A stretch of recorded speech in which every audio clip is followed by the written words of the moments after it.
வாழ்க வையகம், வாழ்க வையகம், வாழ்க வளமுடன். வேதாத்ரி மகரிஷி அவர்களின் நாள் ஒரு நச்சிந்தனை. நாள் மார்ச் 15. தலைப்பு அறிவின் எல்லை.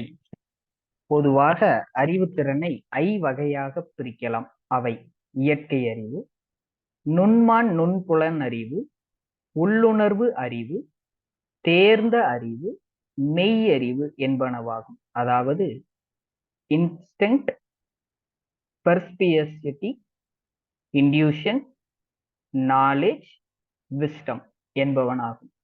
இவற்றில் இயற்கை அறிவு எல்லா உயிர்களுக்கும் பொது. இயற்கையின் வளமாக இருப்புகளுக்கும் சூழ்நிலைகளுக்கும் ஏற்ப தனது தேவைகளை முறைப்படுத்திக் கொள்ளும் சிறப்பாற்றலே இயற்கை அறிவாகும்.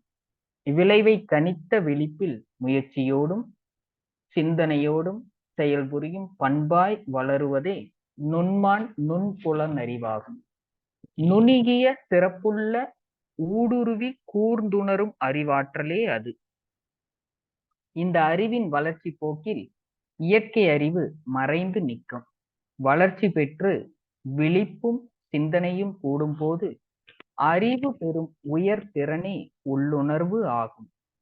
தனது அனுபவத்தாலும் பிறர் சொல் மூலமும் நூல் வாயிலாகவும் வளர்த்து கொள்ளும் அறிவே தேர்ந்த அறிவாகும். இது அவரவர்களுக்கு அவ்வப்போது அமையும் சூழ்நிலைகளுக்கேற்ப வேறுபாடுகளையும் சிறப்பினையும் அடையும்.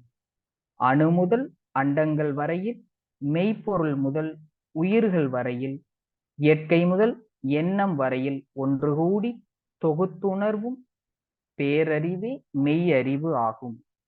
இதுவே அறிவின் முழுமை பேராகும். முன்னர் விளக்கப்பட்ட 4 வகை அறிவும் இங்கு இணைந்து செயல்படும். முற்றும் உணர்ந்து தெளிந்த அறிவு உறுதி, அயரா விழிப்பு விளங்கிய வழியில் பிறழாது செயல்புரியும் பண்பு, அனைத்து உயிர்களின் வாழ்க்கை நல விளைவு இவையெல்லாம் அடக்கமாக கொண்டதே மெய் அறிவாகும். அருள் தந்தை வாழ்க